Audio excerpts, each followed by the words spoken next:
Bonsoir. Est-ce que tout le monde m'entend? Parce que j'ai plus du coup tous les vidéos des autres. Il y a un petit problème, je pense. Du côte à côte, peut-être. Oui, oui, c'est bon. Tout le monde est là. Très bien.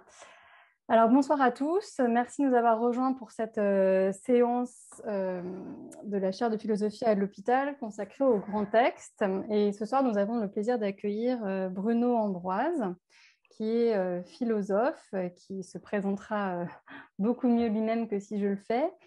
Donc, on est dans le cycle qui s'intitule l'interprétation, c'est-à-dire qu'on essaye à partir des grands textes, donc de l'herméneutique, bien sûr, de réfléchir à ce que c'est que écouter un discours, interagir dans notre pratique clinique avec des patients, faire une psychothérapie, l'usage de la parole dans la psychothérapie, l'usage du discours dans les méthodes de diagnostic, par exemple.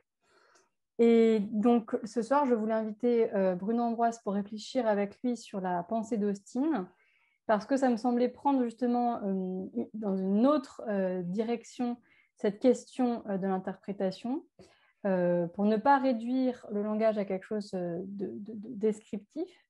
Donc, c'est toutes les théories vériconditionnelles du discours, mais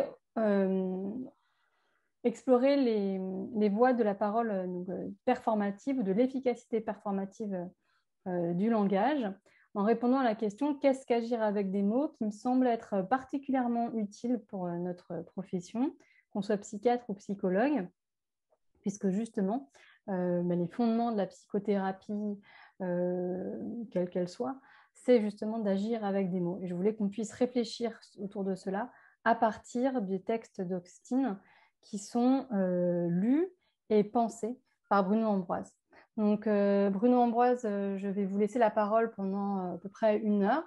Et puis ensuite, nous discuterons, et nous discuterons bien sûr avec la salle. Merci beaucoup, Astrid. Vous m'entendez? Oui. Oui.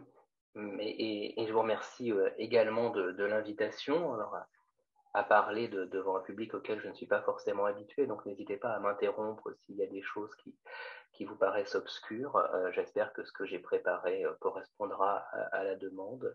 Je m'excuse de 2 choses. Probablement entendrez-vous des cris d'enfants pendant mon intervention. Ce sont juste mes enfants au-dessus. Alors rassurez-vous, on ne leur fait aucun mal. Ils ont juste 3 et 5 ans et donc ils crient beaucoup. Et d'autre part, j'ai plutôt préparé pour 1 h 15 d'intervention, mais si c'est trop long, n'hésitez pas à me couper. Voilà. Donc effectivement, je vais essayer de présenter la pensée d'Austin sur l'efficacité du langage. Et donc, j'ai préparé un handout avec les citations que je vais utiliser. Donc, il y a un certain nombre de choses qui ne sont pas sur la feuille que je partage avec vous, mais il y a les citations les plus longues qui y figurent. Donc, voilà. Et pour me présenter, donc, je l'ai mis sur le document, je suis chercheur au CNRS en philosophie du langage. Et je travaille beaucoup à la fois sur la philosophie de John Austin et sur ce qu'on appelle la théorie des actes de langage, de discours, de parole selon la traduction qu'on préférera. Donc, si ça convient à tout le monde, je commence ma présentation. Oui. Et donc, j'ai intitulé Limites et possibilités de l'efficacité performative. Vous allez comprendre pourquoi dans mon introduction. En fait, la tradition qu'on peut dire rhétorique a depuis longtemps avancé l'idée que l'on pouvait agir au moyen du langage, qu'il s'agisse d'émouvoir ou de convaincre par son entremise. Et probablement est-ce d'ailleurs l'efficacité du langage qui vous intéresse au premier titre, je veux dire en tant que psychologue, que clinicien ou que psychiatre. Mais plus récemment, au XXIe siècle, sous différentes plumes, est apparue l'idée que le discours pouvait lui-même consister en différents actes. Et donc, on va traiter le discours en termes d'actes. Et ce mouvement est à l'origine de ce qu'on a appelé la révolution pragmatique, qui a eu lieu, disons, dans les années 1950, d'abord en Angleterre. Et le principal instigateur de cette révolution pragmatique se nomme John Austin, alors qu'on a l'habitude de mettre un L derrière John Austin, puisque c'est John Langshaw Austin pour ne pas le confondre avec l'éminent juriste du 19e siècle. Donc John Austin, lui, il est né en 1911 et mort en 1960, il a une vie assez courte, et qui est connu parce que, entre autres choses, c'est à lui qu'on doit le terme de performatif qui aura le succès que l'on sait. Or, ce qualificatif de performatif sert à l'origine à qualifier des énoncés. En effet, les fameux énoncés performatifs, qu'on trouve donc dans le texte que je vais utiliser tout le temps, hein, donc dans How to Do Things with Words, dont il existe une traduction française sous le titre Qu'en dire c'est faire, mais je précise tout de suite que je n'utiliserai pas cette traduction pour la simple et bonne raison que c'est la traduction de la première édition anglaise, qui n'est plus utilisée dans le monde en fait depuis 1975. Donc il y a des petites différences entre ma traduction et celle de l'édition française. En fait, je suis en train de produire une nouvelle édition de ce texte. Et donc, les fameux énoncés performatifs sont ces énoncés qui font des choses, et plus précisément, je vais y revenir, semblent faire ce qu'ils disent, du moins en ce qui concerne les performatifs qu'on dit explicites. Ainsi, l'énoncé « je promets de rendre ce papier la semaine prochaine », ou encore « je déclare la séance ouverte », ou bien encore « je vous déclare coupable du meurtre de votre compagne, si je suis juge », eh bien dans ces trois cas, ces énoncés font ce qu'ils disent, c'est-à-dire ils promettent, ils déclarent la séance ouverte ou ils déclarent coupable du meurtre. Et cette idée a paru si convaincante qu'elle n'est pas restée cantonnée au domaine de la philosophie du langage ou même dans les sciences du langage, où désormais c'est bien admis. Hein, il y a une partie des sciences du langage qui s'appelle la pragmatique et qui est consacrée à ce type d'énoncé. Mais elle a migré, cette théorie, dans une bonne partie, enfin en tout cas l'idée des énoncés performatifs a migré dans une bonne partie des sciences humaines et sociales, et même parfois, je suis toujours très surpris, dans le discours journalistique, de plus en plus on entend dire que tel énoncé est performatif ou que telle assertion, que telle proposition est performative. Alors généralement, les journalistes n'ont pas compris de quoi il s'agit, mais il n'empêche que visiblement, il y a un véritable succès de cette notion puisqu'elle imprègne jusqu'au discours journalistique. Alors l'idée que la parole fait des choses est donc désormais bien ancrée dans l'horizon intellectuel de notre époque, mais elle est souvent travestie, du moins sous sa forme originale, et elle est parfois totalement incomprise. Pourquoi ? Parce que souvent, ou régulièrement en tout cas, cette appropriation se fait moyennant une transformation des idées de son initiateur, donc John Austin, et se fait parfois selon un total détournement. Et ce détournement est assez patent dans des disciplines qui empruntent le concept de performatif pour penser en fait une action sur le réel qui, me semble-t-il, a peu à voir avec la parole, ou qui rendent celle-ci capable d'agir directement sur le monde matériel en la dotant d'une sorte d'efficacité ontologique. Alors je vais y revenir, hein, et bien sûr ce qui importe ici, c'est toute la question du caractère direct ou pas de cette efficacité performative. On ne n'ira jamais qu'il y a une efficacité indirecte de la parole. Je pense que c'est quelque chose avec laquelle vous travaillez. Mais toute la question, c'est de savoir si on peut penser une efficacité performative sur le corps, par exemple, ou ce genre de choses.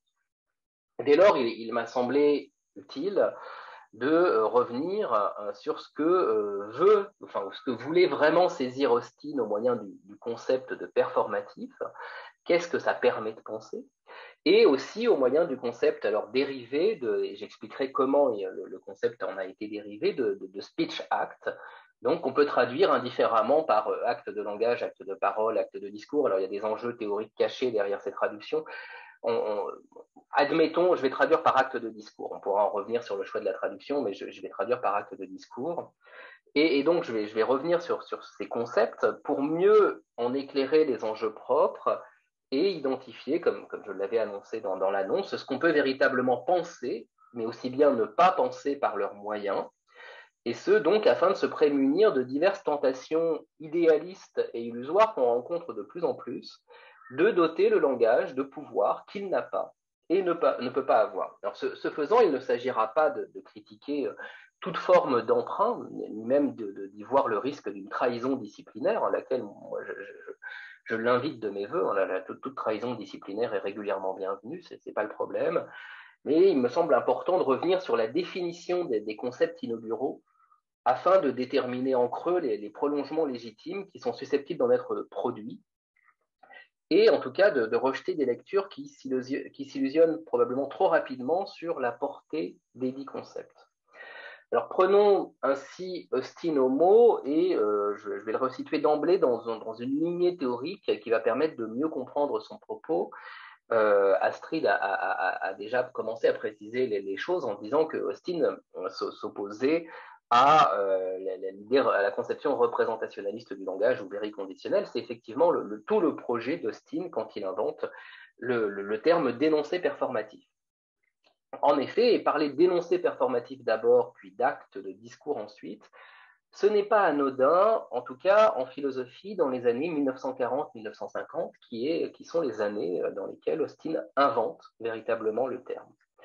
Il s'agit pour Austin de s'attaquer à au moins deux choses qu'il appelle des fétiches. Alors je vous présente très rapidement la philosophie générale d'Austin, mais rassurez-vous, je ne vais pas en dire beaucoup. Donc d'une part, il critique le fétiche vrai-faux, et le fétiche, c'est-à-dire l'opposition vrai-faux, et le fétiche de l'opposition fait-valeur.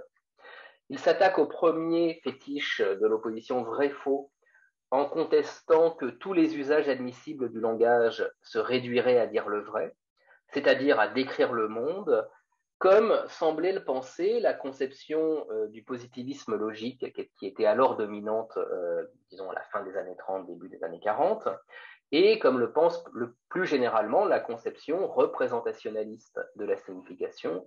Et en fait, toute une bonne partie de la tradition de la philosophie analytique qui est toujours vivace, c'est-à-dire on va toujours conserver cette idée que ce qui est central dans le langage, c'est sa capacité à dire le vrai.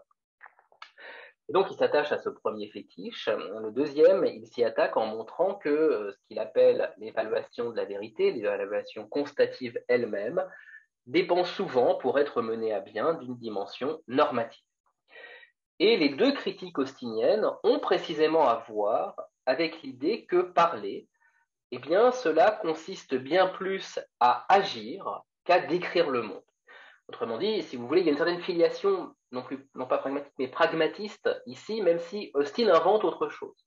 C'est-à-dire, effectivement, c'est des idées qui peuvent sembler proches de la tradition, qui remontent à Peirce, qui passent par Dewey, etc. Mais Austin se prémunit bien tout de suite d'une interprétation qu'il situerait dans ce prolongement-là, notamment dans son rapport à la vérité. Bon, on pourra en discuter le cas échéant. Mais ce qui lui importe, c'est que l'idée que parler, ça consiste à faire, ça permet de se prémunir des deux fétiches précités. Et Austin entend en effet souligner que parler revient à agir, et donc, en un certain sens, et alors toute la question de mon propos aujourd'hui, ça sera de savoir en quel sens, mais en un certain sens, parler consiste à modifier le monde, puisque c'est agir. À tel point que Austin revendique, dans son ouvrage le plus célèbre que j'ai cité, How to do things with words, alors dont je dois préciser le statut, hein, How to do things with words, c'est en fait une récollection de notes que Austin avait prises à la fois pour des cours et des conférences. Et quand on va étudier les manuscrits, il faut savoir qu'en fait, c'est des notes qui s'étalent sur 8 années différentes. Et donc, le texte n'est jamais que la récollection, la reconstruction de ces notes qui s'étalent sur 8 années. Donc, il y a plein de ratures, de retours en arrière, etc. Donc, il ne faut pas non plus prendre le texte pour quelque chose qui serait dans un état définitif, même si on sait que Austin avait à peu près arrêté sa pensée dans ses notes, du moins dans les dernières notes, et qu'il songeait à une publication. Et on le sait parce qu'il y a une conférence qui, pour sa part, est totalement écrite et dans laquelle il dit clairement ce qu'il dit dans How to do things with words. Et donc, dans ce texte central, fondamental, il revendique le fait d'intégrer la philosophie du langage à la philosophie de l'action en général. Autrement dit, pour Austin, faire de la philosophie du langage sérieusement, ça consiste d'abord à en faire comme étant une partie de philosophie de l'action. Et donc, il faut prendre très au sérieux son idée selon laquelle parler, dans la plupart des cas, c'est agir. Et ce faisant, je le précise aussi, c'est un petit point historique, Austin s'inscrit dans un héritage, dans une filiation qui était partiellement connue de lui. Pourquoi je dis cela? Parce que, en fait, Adolf Reinhardt, qui est un élève de Husserl, mais qui est mort au front, et donc qui n'a pas pu mener à terme sa pensée, mais qu'on connaît parce qu'il a réussi à publier un ouvrage. Et Adolf Reinhardt était ainsi connu, alors peut-être je vais écrire son nom parce que je ne l'ai pas mis. Donc Adolf Reinhardt est connu pour avoir identifié dès le début du XXe siècle des actes sociaux accomplis au moyen de la parole et dont les effets pouvaient être saisis sur un plan ontologique propre. Et pour lui, il s'agissait de penser des effets d'ordre déontique produits par exemple par alors cet acte de discours qui revient constamment dans toute cette littérature, hein, c'est la promesse. La promesse va jouer un rôle central comme exemple d'analyse. Alors, sans se situer dans cette perspective ontologique dessinée par Reinhardt vraiment au tout début du XXe siècle, en fait, son texte est paru de manière posthume en 1919, mais c'était un texte qui date des années 1912-1913. Donc, sans se situer dans cette perspective ontologique, mais en renversant franchement l'ordre explicatif saussurien, un linguiste, alors tombé un peu dans l'oubli, parce que c'est un linguiste qui était aussi un égyptologue, alors c'est quelqu'un qui a un parcours très étonnant, très surprenant, très hétérodoxe. En tout cas, donc, quelqu'un qui s'appelait Alan Gardiner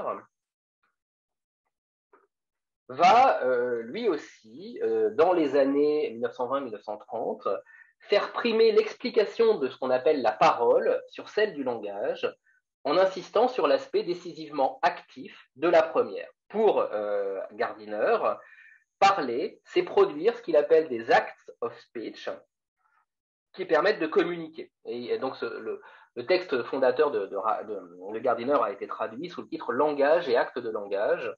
Et justement, le fait que Catherine Douay ait traduit par acte de langage a un sens, c'est pas exactement la même chose qu'Austin chez Gardiner. Mais malgré tout, il y a cette idée que le langage sert d'abord à faire des choses, au sens où il permet d'agir. Enfin, il convient de mentionner dans cette filiation la figure importante de Bronislaw Malinowski, le grand anthropologue, qui, si vous vous souvenez peut-être des Jardins de Corail, donc un de ses maîtres ouvrages, défendait une conception rituelle de la parole selon laquelle parler consiste essentiellement à agir en société. Alors Austin connaissait l'œuvre de Gardiner et par oui dire, il connaissait aussi l'œuvre de Malinowski. Alors on ne connaît pas exactement les rapports précis, mais on sait que à Oxford, dans les années 40, dans les héritiers de Malinowski en anthropologie, bon, c'était des choses qui étaient discutées.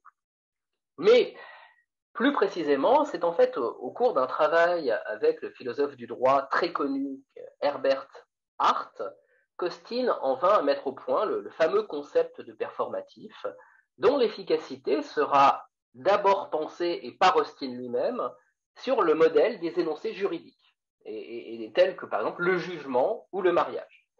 Et la promesse joue un rôle ambigu, parce que la promesse, c'est un exemple important dans la pensée juridique de l'époque, parce qu'on en fait l'origine du contrat, si vous voulez. Donc la promesse revient aussi constamment dans toutes ces discussions, mais en tout cas, il faut savoir que c'est d'abord un concept qui intervient à l'intersection de la philosophie du droit et de la philosophie du langage.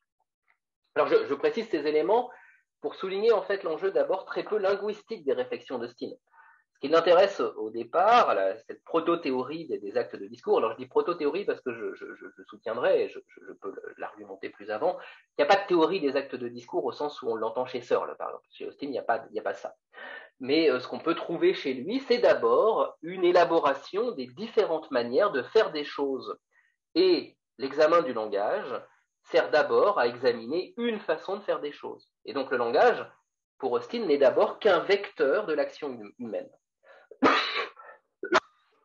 Excusez-moi. Et donc, il convient de comprendre l'ambition, en fait, profondément anthropologique et pratique de ces réflexions pour mieux saisir le type d'action que Austin met au jour au moyen de ce concept d'énoncé performatif. Alors, cependant, c'est bien des actions faites au moyen du discours dont parle Austin. Et il s'emploie ainsi à dégager la spécificité de ces actions réalisées au moyen du discours. Donc ces actions faites par le discours, identifiées initialement au moyen du terme de performatif, ne font pas la même chose, ne vont pas pouvoir faire la même chose que d'autres types d'actions. Elles ont des modalités spécifiques qui tiennent à leur médium.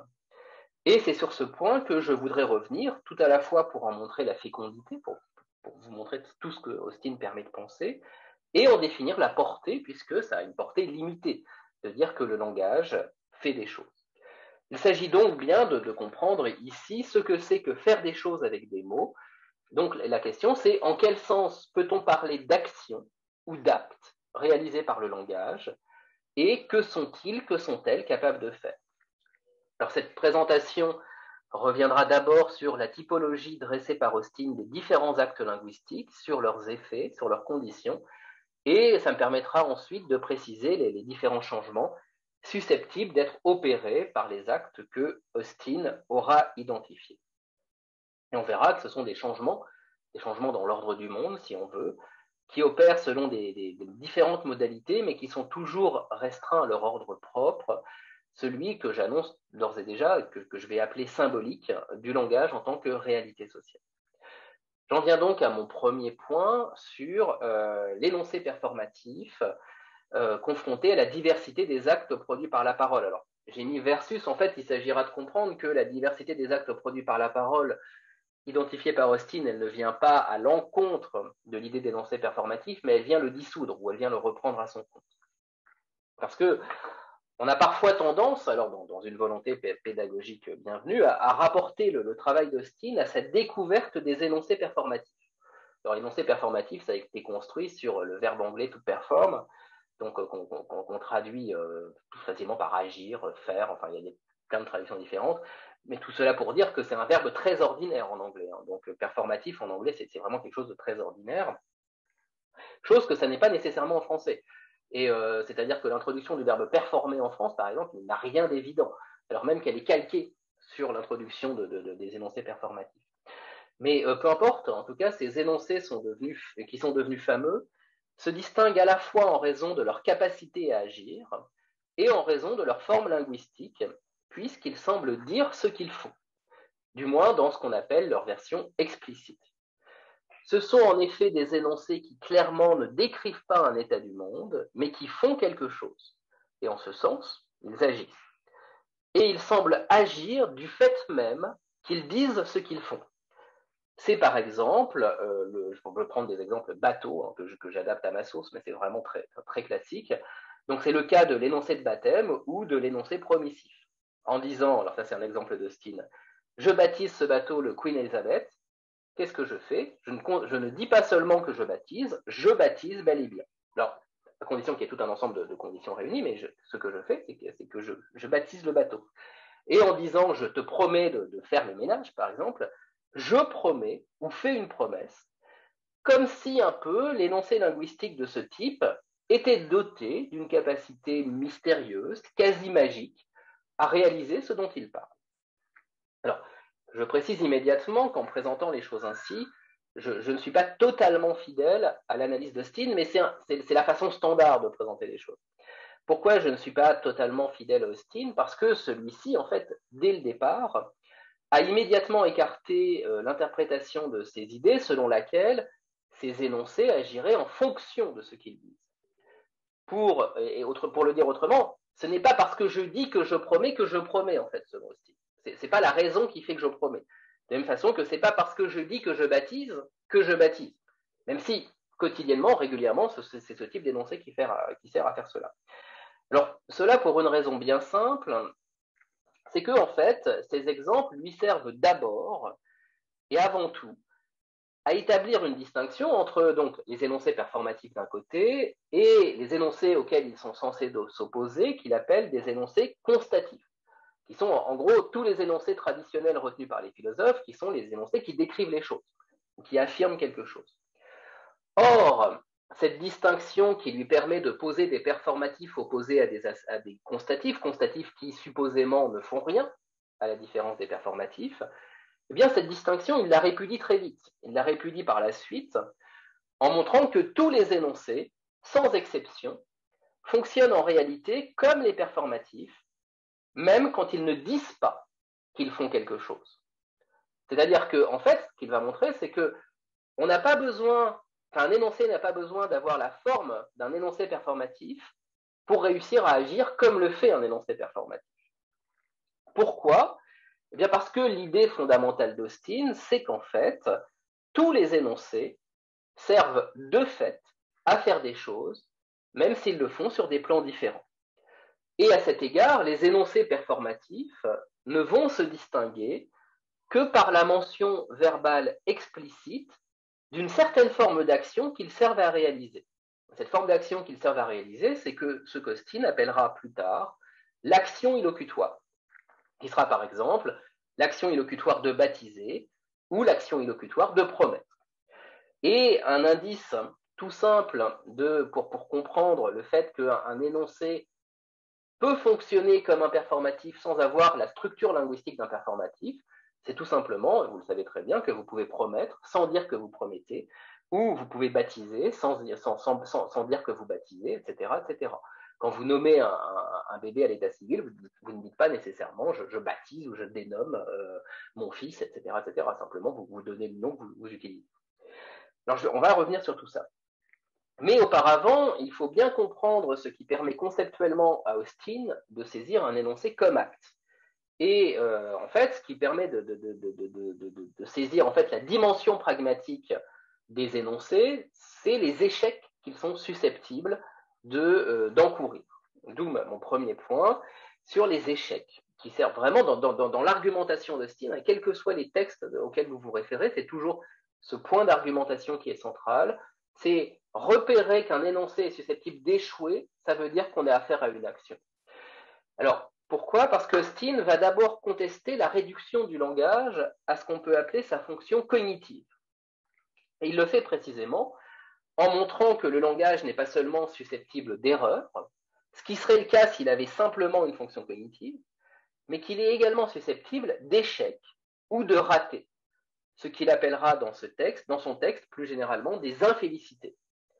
Or, le raté, l'échec, ne peut affecter qu'une action en tant que celle-ci est une réalisation accomplie en vue d'une fin, ou pour le dire autrement, en tant qu'elle a une dimension téléologique. Pour le dire rapidement, agir, c'est toujours accomplir quelque chose en fonction d'une certaine normativité qui vient déterminer le terme de l'action, et le terme de l'action, c'est ce qui doit être accompli. Si ce terme n'est pas atteint, on va dire que l'action rate ou échoue. Et dès lors, dans son argumentation, dès lors qu'Austin montre qu'un énoncé est susceptible d'échec, alors vous voyez qu'il est légitimé à le qualifier d'action au sens propre du terme. Et c'est précisément ce qu'il va faire en contestant tous les énoncés de cette espèce de transparence dont dotent le langage tous les théoriciens représentationnalistes.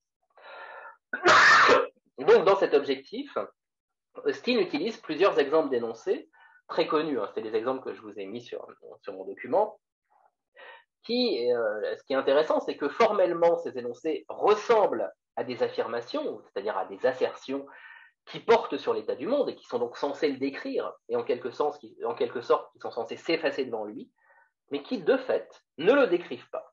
Prenez les énoncés suivants. Petit a. Oui, je le veux, c'est-à-dire je prends cette femme pour épouse légitime, ce oui étant prononcé au cours de la cérémonie de mariage. Petit b, je baptise ce bateau le Queen Elizabeth, comme on dit lorsqu'on brise une bouteille contre la coque. Petit c, je donne et lègue ma montre à mon frère, comme on peut lire dans un testament. Petit d, je vous parie 6 pence qu'il pleuvra demain. Tous ces énoncés ont, d'un point de vue grammatical, la forme de l'assertion. Pourtant, l'échec, et même pour certains le seul type d'échec qui est susceptible d'être le leur, n'est pas un échec d'ordre représentationnel. Ce ne sont pas des énoncés qui sont susceptibles d'être faux. Et pourquoi est-ce que ce ne sont pas des énoncés qui sont susceptibles d'être vrais? Ce ne sont pas des énoncés susceptibles d'être vrais ou faux. Supposons ainsi que j'utilise, alors exemple de mon cru, l'énoncé « Je te promets de rendre ce papier pour le 20 avril ». C'est du vécu. L'analyse représentationnaliste veut que cet énoncé décrive un état de choses, donc l'analyse à laquelle s'oppose Austin, et qu'il dise ou qu'il exprime la proposition que je promets de rendre ce papier le 20 avril. Mais supposez que le papier en question soit déjà rendu, ou supposez que je le dise alors que nous sommes le 3 mai. Eh bien, vous vous rendez compte que si je vous dis que je vous promets de vous rendre ce papier pour le 20 avril, alors qu'on est aujourd'hui, je ne peux pas promettre. Ou en tout cas, ma promesse ne fonctionnera pas. Vous n'accepterez pas mon énoncé comme une promesse. Autrement dit, je ne peux pas promettre de le faire. et par conséquent, mon énonciation échoue. Et elle échoue non pas parce qu'elle n'est pas formée des bons mots, ni même parce que mon énoncé ne décrirait pas correctement l'état du monde, mais bien plutôt parce qu'en fait, ce type d'énonciation a des conditions de réussite autres que des conditions de vérité qui seraient valables pour évaluer la correction d'une représentation. En fait, quand je fais une promesse, l'enjeu premier, ou en tout cas la modalité d'évaluation première de celle-ci, ne va pas être de savoir si elle représente correctement un quelconque état du monde, ni même d'ailleurs un quelconque état d'esprit. Ce qui vous importe quand je vous promets que je vais vous rendre mon papier le 20 avril, c'est pas de savoir ce que je pense, ni de savoir si ce que je dis correspond à un état du monde. En fait, c'est ce qui permet à Austin de montrer que ces énoncés ont comme condition ce qu'on peut appeler des conditions pragmatiques, en ce sens que l'énoncé proféré doit également accomplir une fin déterminée par ces conditions. Ici, en l'occurrence, dans l'exemple que j'ai utilisé, la promesse qui est censée advenir du fait même d'être énoncée. Alors bien sûr, dans certaines conditions, à condition que tout un ensemble de paramètres soit correct. Et on peut donc, vous voyez, d'un point de vue argumentatif, qualifier l'énonciation comme action, en ce sens que sa réussite correspond à la réalisation d'une action qui a bel et bien des conditions de réalisation et qui, on le verra, est bien d'une certaine façon une modification spécifique du monde. Alors pour vous le faire sentir du doigt, vous sentez assez rapidement que quand je fais une promesse, je fais quelque chose en ce sens qu'il y a quelque chose qui est modifié dans l'état du monde, du moins dans mon rapport avec vous. Et quand je vous fais une promesse, ce n'est pas innocent. Alors, ce qui est important, c'est que, en fait, souvent on s'arrête ici. On dit, voilà, Austin a découvert des énoncés performatifs. Et c'est vrai, il a découvert des énoncés performatifs qui ne fonctionnent pas, comme les constatifs. Sauf qu'Austin n'arrête pas son analyse à ce niveau, et il va généraliser ces conditions pragmatiques de réussite des énonciations à tous les types d'énoncés, et pas seulement aux performatifs. Alors, il y a tout un ensemble de spéculations pour savoir si Austin ne s'est pas trompé en voulant aller plus loin que l'analyse des énoncés performatifs, etc., etc. Je précise tout de suite que l'on sait que le fait qu'Austin commence par commencer son livre et ses conférences par le cas des énoncés performatifs, c'est un pur outil rhétorique de sa part. On le sait, il n'a jamais voulu s'arrêter à la question des énoncés performatifs, c'était juste pour lui un moyen de bien faire sentir ce dont il était en train de parler. Donc depuis le départ, il veut dépasser les énoncés performatifs, et ce qui l'intéresse, c'est ce qu'on peut appeler l'efficacité performative en général. Mais le fait que Austin passe par les énoncés performatifs, c'est un pur procédé rhétorique, un pur procédé argumentatif. Et ça, on le sait dès le départ. Autrement dit, donc il généralise ce point parce que si les énonciations de promesses ont pour action de promettre et les énonciations de baptême vont avoir pour action de baptiser, eh bien Austin va aller jusqu'à dire que les énonciations affirmatives ont pour leur part pour fonction d'affirmer. L'exemple précédent de la promesse montre en effet que ce n'est finalement pas le caractère représentationnel d'un énoncé qui détermine l'action qu'il effectue. C'est ce que je disais tout à l'heure, ce n'est pas parce que je dis que je promets, tout simplement parce que je peux promettre sans dire que je promets.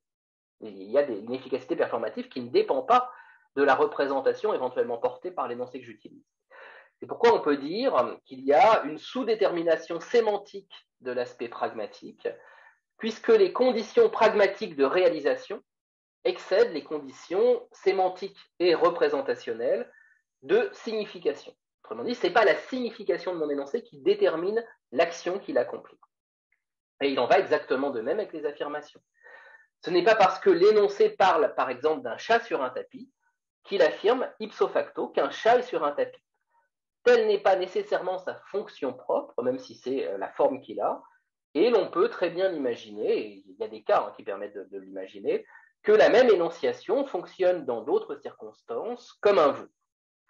Donc vous voyez, ce qui est important, c'est que c'est seulement si les conditions pragmatiques de réalisation d'une énonciation donnent pour objectif à l'énoncé choisi d'affirmer quelque chose, que cet énoncé affirmera quelque chose, comme c'est le cas pour un énoncé qui servirait à faire une promesse, un baptême, un jugement, etc., etc.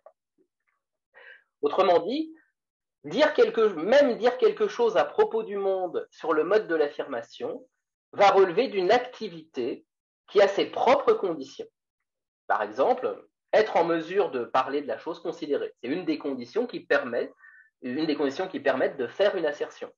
Si je suis sur la Lune, eh bien, je ne peux probablement pas dire ce que fait ma voisine dans sa salle de bain. Je suis sur la Lune, comment il s'appelle? Thomas Pesquet, en ce moment, il ne peut pas vous parler de sa voisine, ça n'a pas de sens.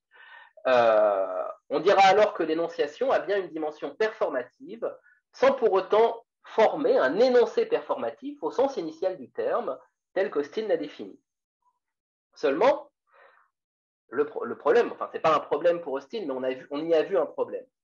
Dès lors qu'on admet cette généralisation, l'opposition sur laquelle est construite la définition de l'énoncé performatif n'a plus lieu d'être.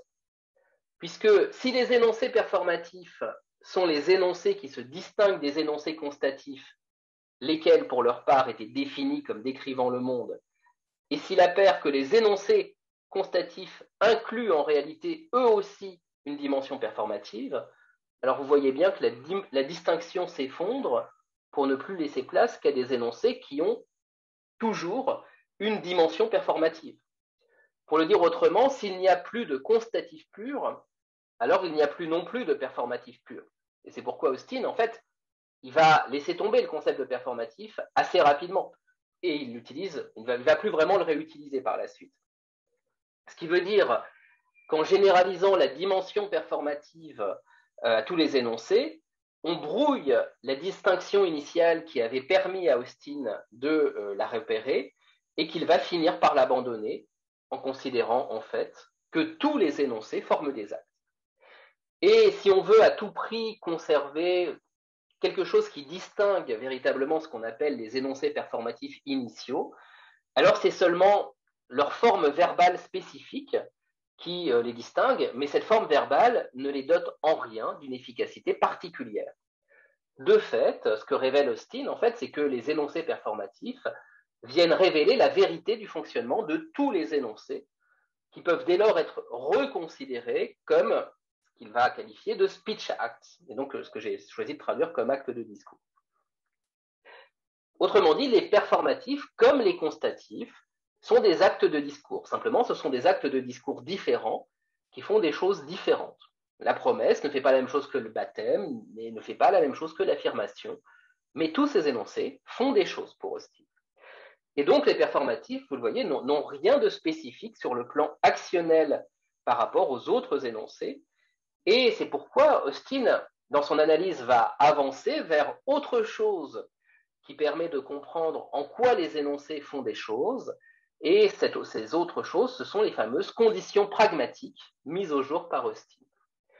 Et non seulement il va mettre au jour des conditions pragmatiques, mais il va aussi raffiner son analyse de l'action réalisée au moyen d'un énoncé. Il va en fait définir 3 types d'actions réalisées par un énoncé. C'est mon deuxième point de la première partie, les 3 aspects actifs de l'énoncé réussi.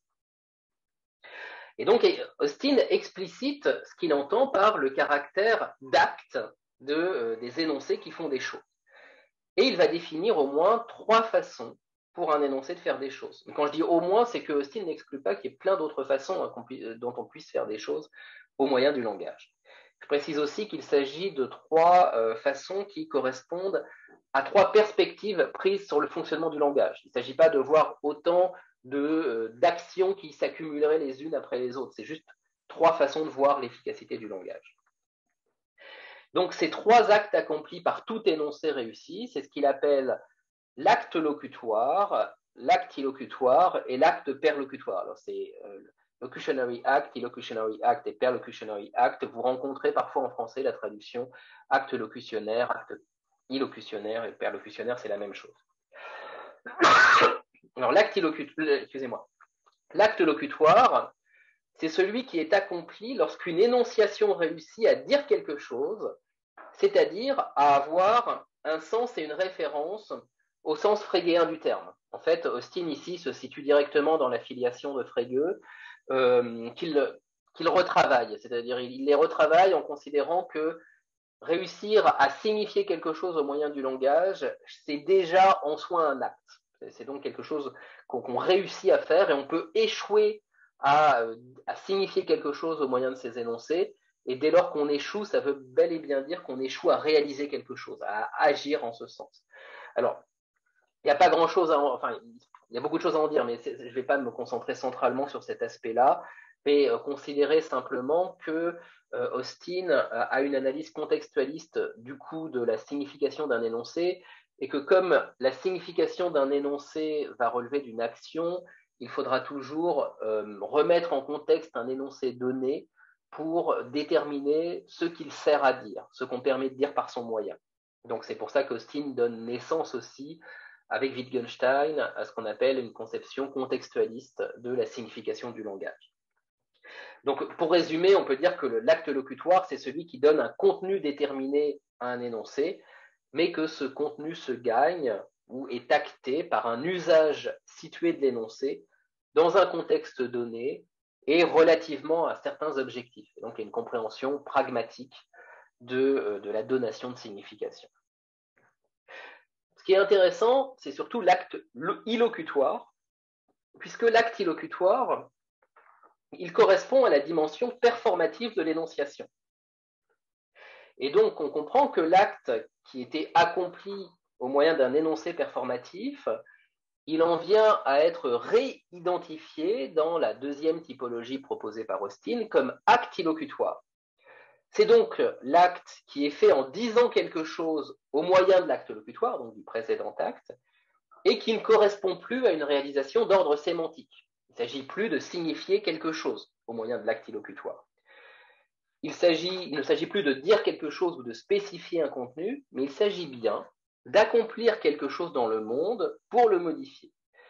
Et Austin le spécifie d'abord de la manière suivante, alors c'est la citation que je vous ai donnée: nous nous interrogeons sur le point de savoir si tel mot, donc comme il a caractérisé ce qu'était une locution auparavant, il emploie le terme locution, telle locution, ont valeur de question, ou s'il faut les prendre comme une opinion, etc.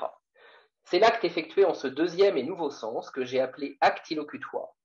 Il s'agit d'un acte effectué en disant quelque chose, par opposition à l'acte de dire quelque chose, qui est l'acte locutoire pour Austin.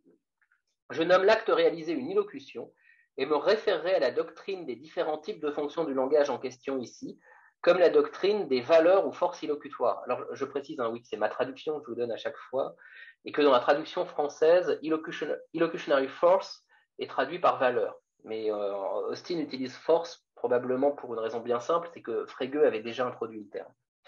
En tout cas, l'acte illocutoire, il est donc identifié par la fonction qu'il sert à accomplir, un ordre ou une promesse, une affirmation ou un baptême, etc., etc. Il est fait en disant quelque chose, même s'il excède largement ce qui est dit.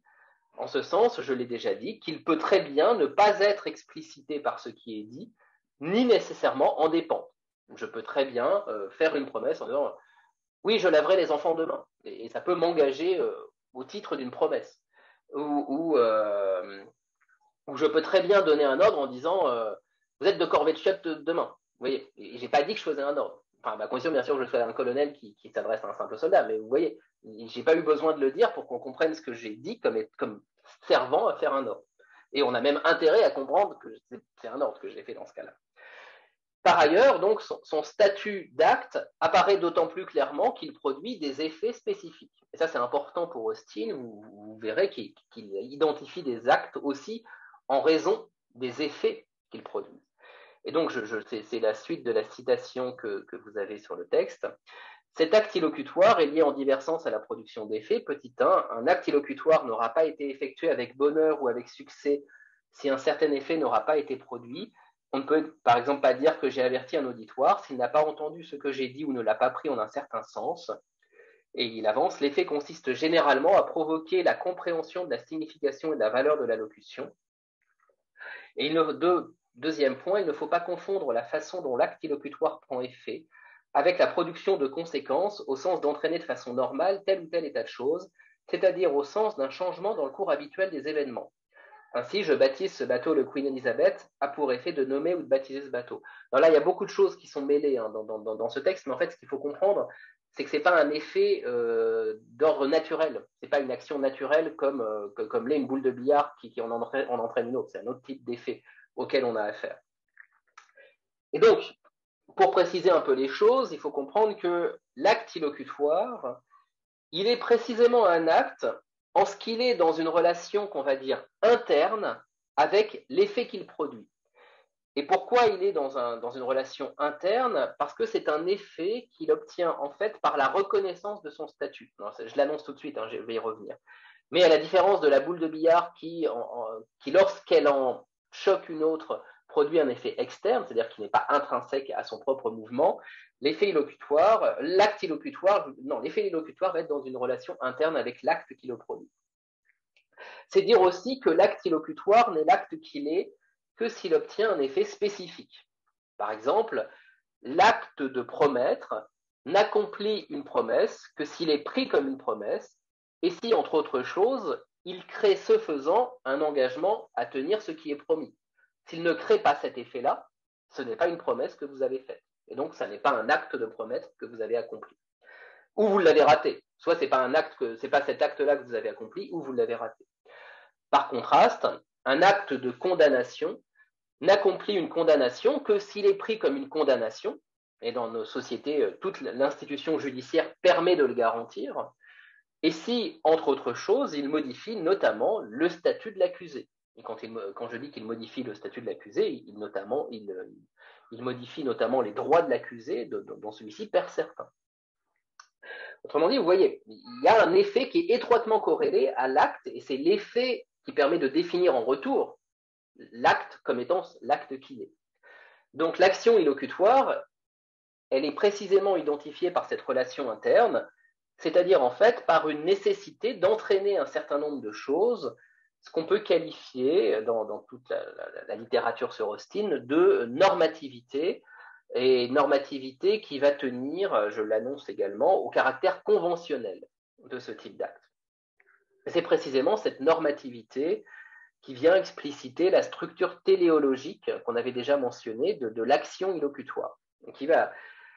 Structure téléologique qui va la distinguer du troisième type d'acte auquel s'intéresse Austin, qui est, donc c'est le troisième type d'acte, qui est l'acte perlocutoire. Alors j'ai dû donner la définition qu'il en donne. L'acte perlocutoire, c'est l'obtention de certains effets par le fait de dire quelque chose. Alors vous pourriez vous dire, mais c'est la même chose que l'acte illocutoire, puisque c'est l'obtention de certains effets. Oui, sauf que c'est des effets qui sont obtenus différemment.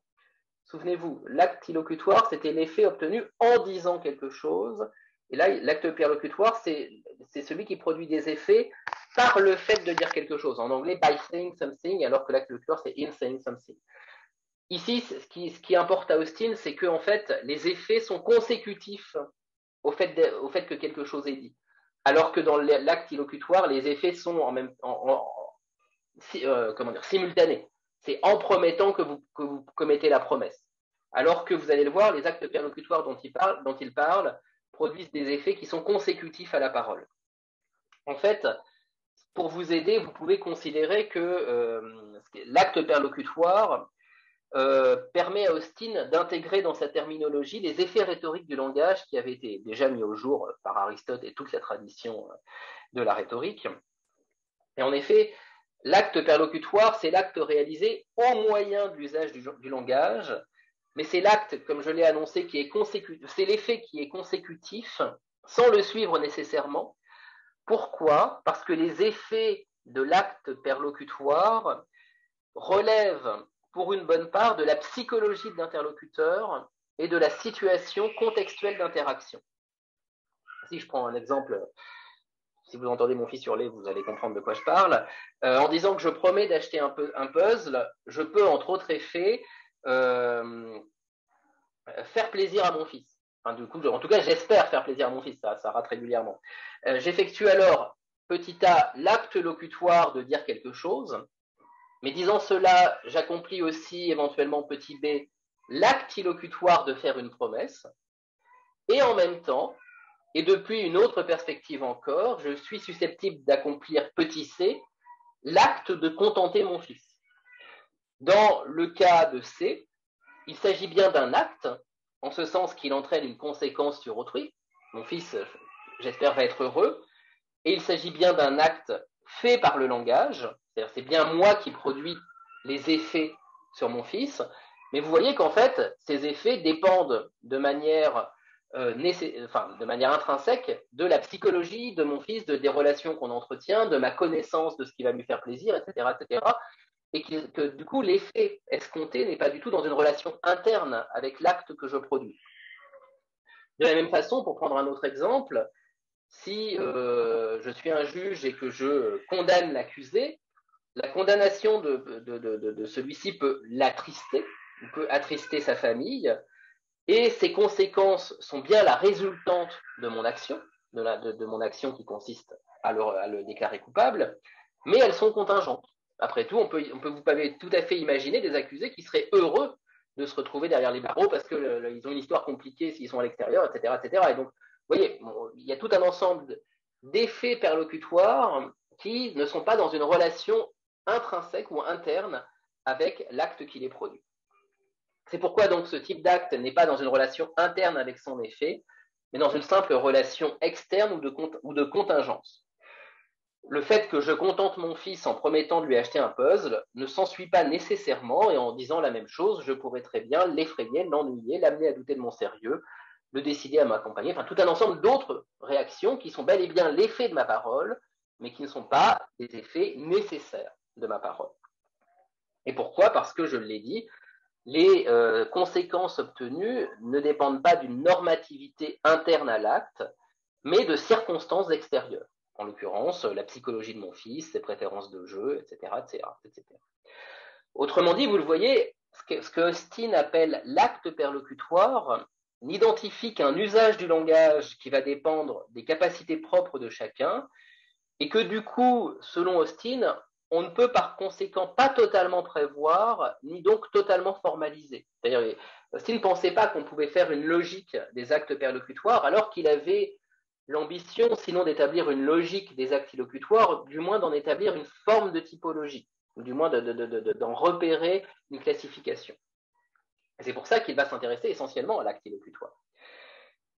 Pourquoi ? Parce qu'il semble relativement formalisable. Et pourquoi ? Parce qu'il repose sur une normativité spécifiquement conventionnelle qui le règle. Et c'est ça le point important.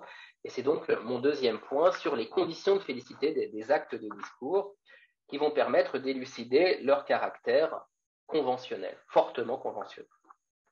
Donc c'est mon premier point, mais en fait, je pense que c'est mon seul point. En fait, je ne vais parler que des conditions conventionnelles et contextuelles de l'efficacité illocutoire.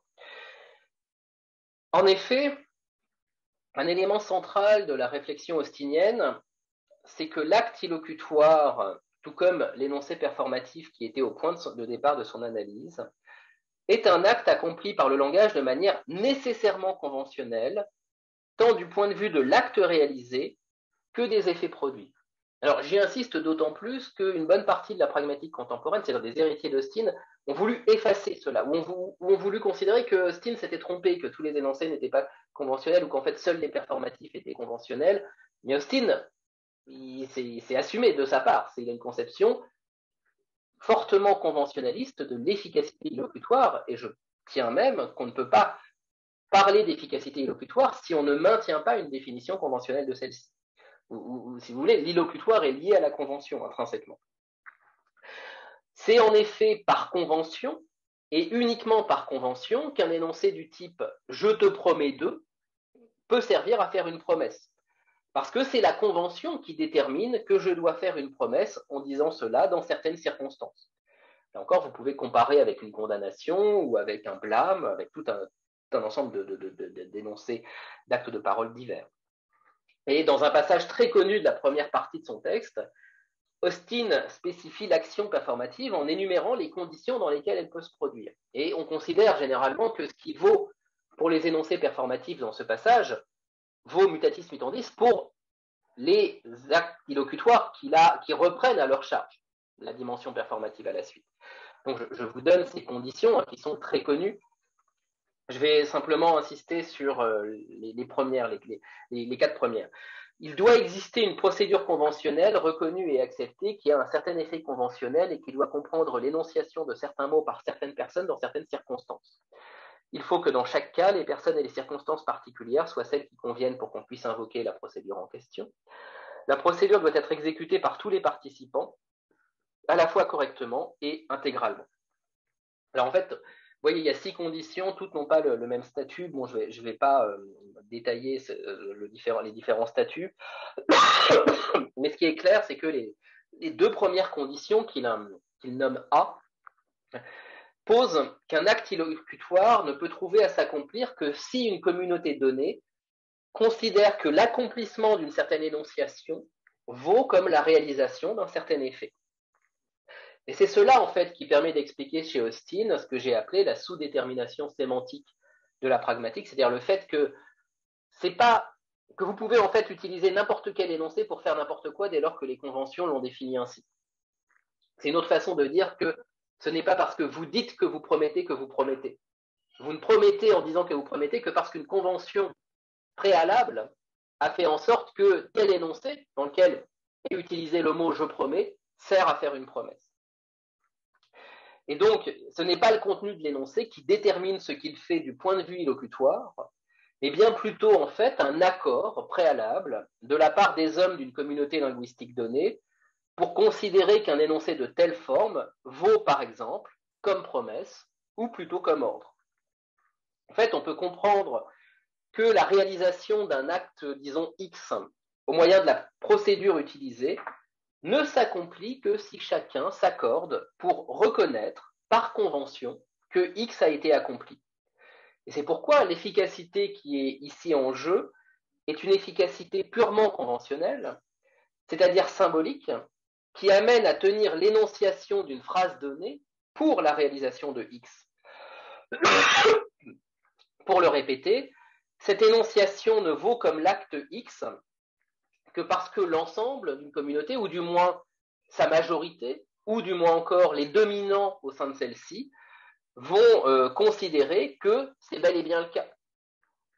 Donc c'est simplement parce que tout le monde est d'accord, ou du moins qu'un accord commun se dégage, parfois obtenu au terme d'un rapport de force, pour considérer que l'énonciation, par exemple, de vous êtes déclaré coupable dans un contexte particulier vaut comme une condamnation, que cette condamnation, enfin que l'énonciation de la condamnation va agir comme une condamnation.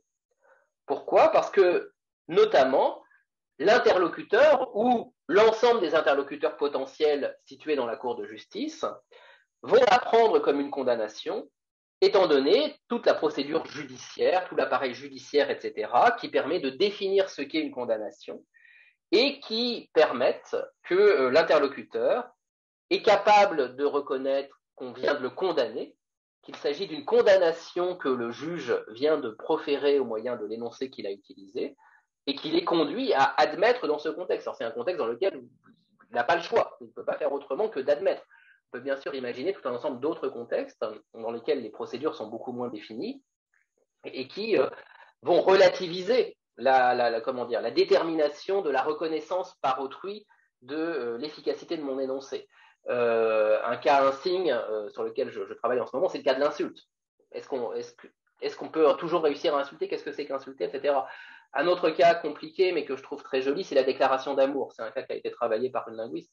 Qu'est-ce que c'est que faire une déclaration d'amour ? Quel effet ça produit ? Est-ce que ça produit toujours l'effet escompté, etc., etc.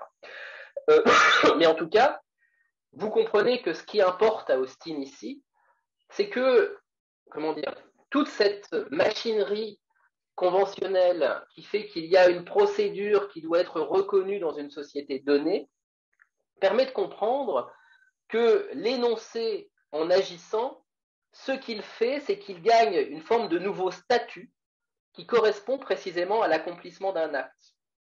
Pour un énoncé, par exemple, devenir une promesse, c'est-à-dire de passer du statut de simple énoncé au statut de promesse, devenir une condamnation, un acquittement ou un baptême, c'est bien opérer une modification dans la communauté des humains, c'est-à-dire c'est pas n'importe quoi de faire une condamnation ou plutôt de faire une promesse, Et pourquoi cette modification s'opère? Eh bien parce que la communauté à laquelle je m'adresse, laquelle l'énoncé s'adresse, lui reconnaît un certain statut. Et pourquoi elle lui reconnaît un certain statut? Eh bien en raison des conventions qu'elle admet. C'est donc en un certain sens accomplir un certain rituel plus ou moins strictement défini.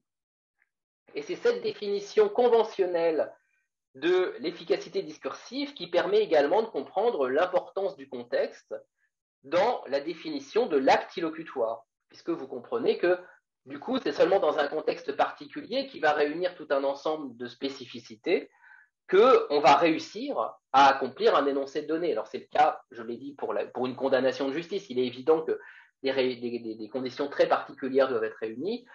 C'est le cas, là encore, pour un ordre. Une des conditions qui doit être réunie, c'est que je sois en position d'autorité. C'est le cas probablement pour la promesse. Il faut qu'on puisse croire en moi. Et Austin va dire que c'est également le cas pour l'assertion. Et alors, vous pouvez vous dire, c'est bizarre, l'assertion, il ne semble pas y avoir de conditions pragmatiques de cet ordre pour réussir une assertion, mais rappelez-vous que dans une cour de justice, par exemple, un mineur n'a pas on ne le prend pas au mot, ou il y a tout un ensemble de mises en minorité qui font qu'une assertion n'est pas prise au sérieux. Donc il y a bel et bien des conditions pragmatiques qui permettent à une assertion d'être une assertion au sens propre du terme. Et donc là encore, si vous voulez, ça permet à Austin de renchérir sur l'aspect conventionnel de la procédure de l'acte illocutoire et qui permet d'insister sur le fait qu'une procédure doit toujours être appropriée à son contexte pour réussir. Sinon, elle peut échouer ou elle peut rater. Et il y a donc toujours des circonstances qui viennent faire en sorte qu'un énoncé puisse agir du point de vue illocutoire. Et donc, vous voyez, un acte illocutoire, c'est en fait la conjonction d'une procédure conventionnellement définie dans des circonstances dont on peut au moins établir un modèle. Alors bien sûr, on ne peut jamais prédire totalement les circonstances dans lesquelles ça va réussir, mais au moins on peut établir une forme de modèle. Et bien sûr, modèle plus ou moins définissable selon les types d'énoncés que l'on va vouloir produire. Et donc cette explication qui vaut de manière assez évidente pour les énoncés performatifs initiaux, c'est-à-dire on va l'admettre assez facilement pour les baptêmes, les mariages, les ordres, les promesses, on n'a pas tellement de difficulté à admettre que ce sont des énoncés qui sont conventionnellement définis et qui ont des effets qui sont eux-mêmes conventionnellement définis. Bien pour Austin, ça vaut pour tous les énoncés en tant qu'ils accomplissent des actes illocutoires et donc également pour les assertions. Pour Austin, faire une assertion, c'est un acte illocutoire et donc en ce sens, c'est un rituel aussi. Alors là aussi, j'insiste, hein, ça a été pas mal contesté, mais si on est austinien, c'est ça qu'il faut admettre.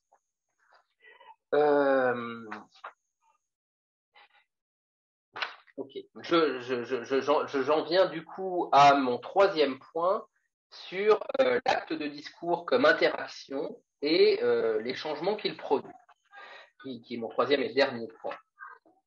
Donc, premier sous-point, c'est sur le fait que, en fait, tout ça se joue en fonction de. Alors, le terme de reconnaissance est pas. C'est une traduction, en fait, il s'agit de traduire le terme austinien qui est intraduisible, mais je vous le mets en anglais, The Securing of Uptake.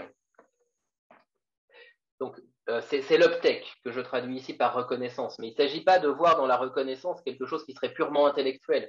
Il s'agit plus de considérer que c'est une admission de ce qui est en jeu. Vous voyez, c'est une admission de la procédure utilisée par autrui.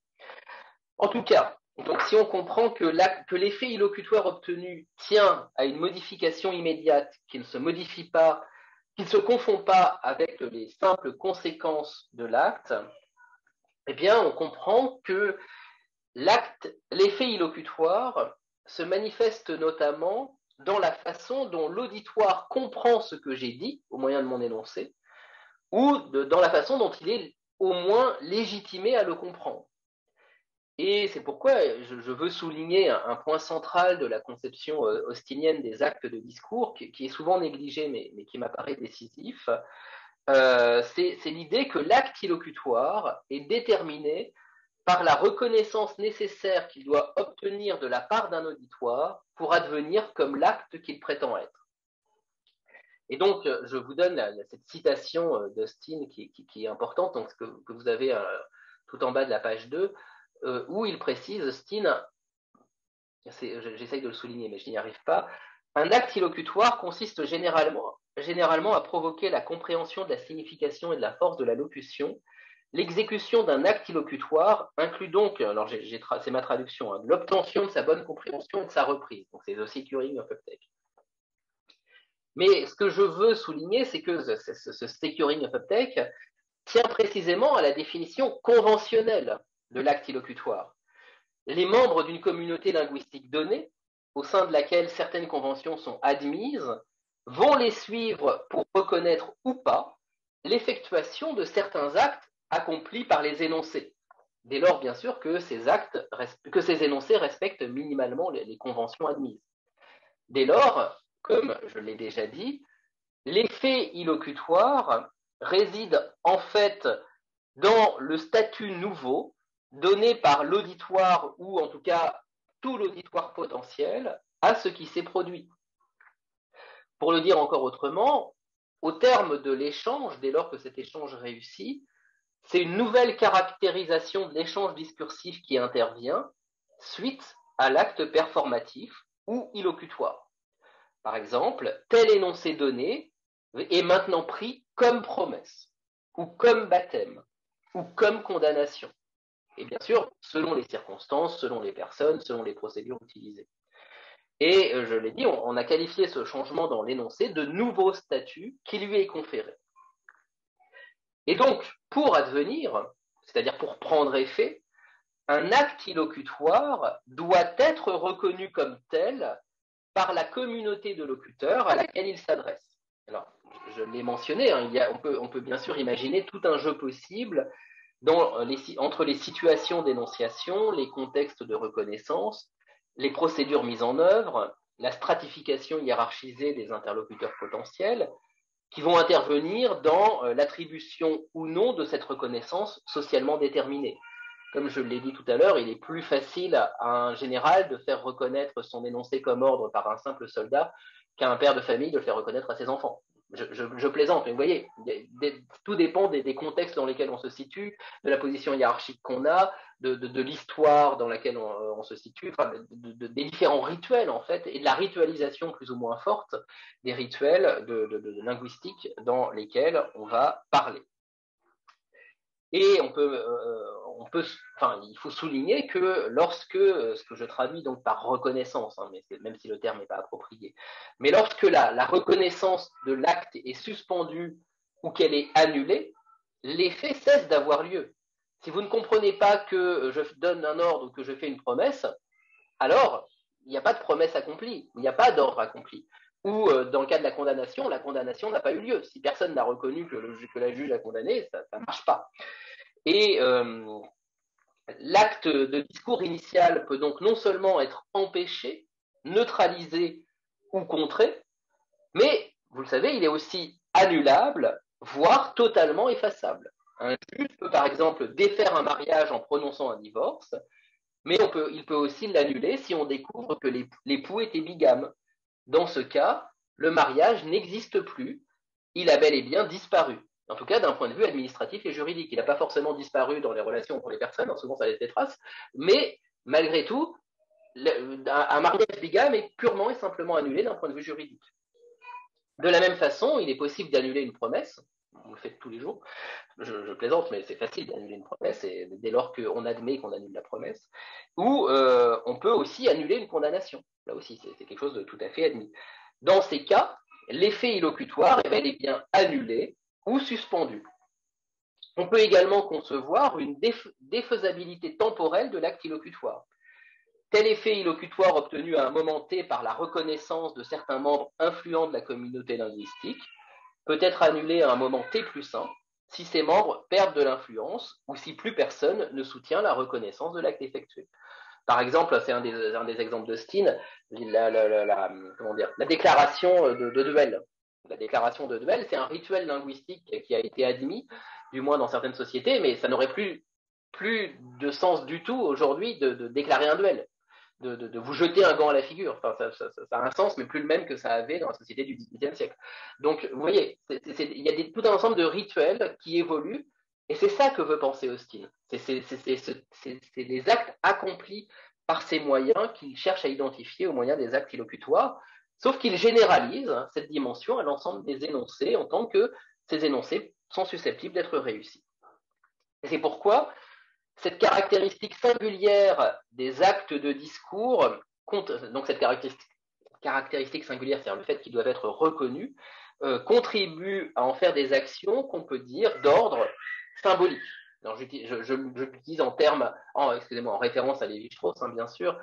Austin n'utilise pas le terme d'efficacité symbolique, mais lui, ce qu'il a en vue, c'est ce que pense Malinowski ou ce que pense Hart au moyen de la condamnation. Vous voyez, donc c'est ces effets-là qu'il a en vue. Mais donc, et j'avance mais vers ma conclusion, on comprend alors que contrairement à ce qu'avancent certaines disciplines ou certains auteurs, alors je le dis tout de suite, vous verrez que je pense tout de suite à Judith Butler en fait, il est vain, alors je cite peut-être Judith Butler, mais je cite Judith Butler parce qu'elle le fait de manière particulièrement intéressante. En fait, le concept de performatif a essaimé dans tout un ensemble de disciplines, et cette discipline l'utilise pour penser tout un ensemble d'effets totalement magiques. Chez Butler, c'est très raffiné, mais je ne suis pas d'accord. C'est pour ça que je mentionne Butler. Mais donc, contrairement à ce qu'avancent certaines disciplines ou certains auteurs, il me semble vain de vouloir trouver une capacité de modification matérielle dans l'efficacité illocutoire ou performative si celle-ci relève simplement de l'attribution d'un statut reconnu. Si jamais une modification matérielle advient suite à un acte illocutoire ou suite à la profération d'un énoncé performatif, et on peut penser, parmi tous les exemples donnés par les disciplines des sciences humaines et sociales qui mobilisent le terme, par exemple, je réalise ma promesse et achète un puzzle, alors ça c'est mon exemple, le condamné à mort est pendu, je change de sexe, les échanges de biens s'opèrent désormais sur un marché fonctionnant comme le dit la théorie économique, je peux vous donner toutes les références de ces exemples si vous le souhaitez, eh bien, dès lors que s'opèrent ces effets dans le monde suite à des énoncés performatifs, cette modification-là, qui est une modification, vous voyez, matérielle en fait, elle relève en fait plus des conséquences perlocutoires, car elle nécessite pour être mise en œuvre une médiation supplémentaire, requérant notamment que quelqu'un réagisse à l'acte illocutoire. Il faut avoir fait une promesse pour ensuite que cela me conduise, le cas échéant, à acheter un puzzle à mon fils. Il faut avoir condamné à mort ou pour que ensuite quelqu'un éventuellement pende le condamné à mort. Et il faut, par exemple, avoir assigné administrativement une identité sexuelle pour que ensuite quelqu'un décide, le cas échéant, d'en tirer les conséquences sur le plan matériel en mettant en œuvre les moyens concrets pour accomplir les conséquences de ces actes, c'est-à-dire opérer une opération chirurgicale. Donc, vous voyez bien que ça va être difficile à faire au moyen de la seule parole. Pour le dire autrement, ces effets, ces conséquences ne dérivent pas immédiatement, ni d'ailleurs nécessairement, de ce qui est fait en disant, c'est-à-dire de ce qui est reconnu être fait par la parole. Elles constituent bien plutôt des conséquences qu'Austin qualifie de perlocutoires et qui, si elles dérivent bien de choses dites et de choses faites en disant, ne sont pas accomplies simplement et immédiatement en disant quelque chose. Et donc, c'est bien uniquement un statut nouveau qui est créé ou conféré au moyen d'un acte illocutoire. Et en disant cela, il ne s'agit pas de modérer la découverte d'Austin, parce que bien sûr, la création d'un nouveau statut, ça n'est pas rien, mais ça j'imagine que vous le savez très bien, et ça change des choses. Mais on n'est pas obligé de considérer que ce changement des choses, il faille le comprendre d'une manière, alors j'utilise le terme philosophique, mais d'une manière ontologique forte. Il ne s'agit pas de voir qu'il y a une modification matérielle du monde, par exemple, ou qu'il y a un nouvel état ontologique qui soit introduit dans le monde.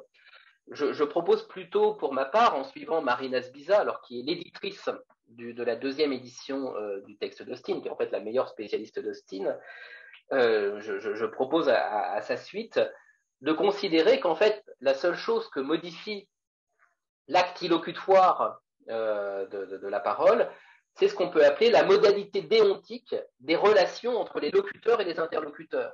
C'est une façon de parler du statut.